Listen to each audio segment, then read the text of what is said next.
तर या नवीन फ्लेवरच्या आईस्क्रीमची चव एवढी भारी लागेल हे वाटलं नव्हतं.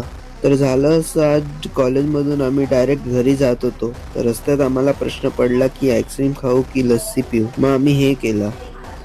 छप्पा असेल तर आईस्क्रीम, कट्टा असेल तर लस्सी. हां चल. तर आता तुम्ही विचार करत असेल असं कोण करतं, तसं आम्ही करतो भावा. छप्पा आईस्क्रीम. लेट्स गो आता आईस्क्रीम खायला जाऊ. मग चालत चालत फायनली आम्ही रिलायन्स मॉल जवळ असलेल्या आईस्क्रीम वाल्याकडे पोहोचलो.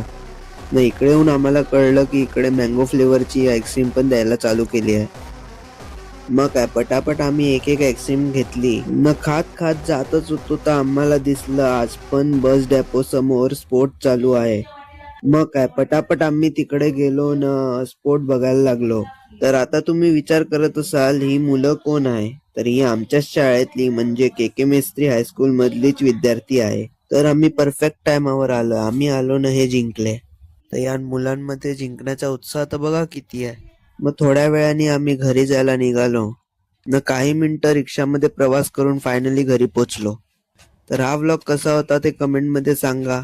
ना आवडला असेल तर लाईक करा, शेअर करा. मध्ये बाय.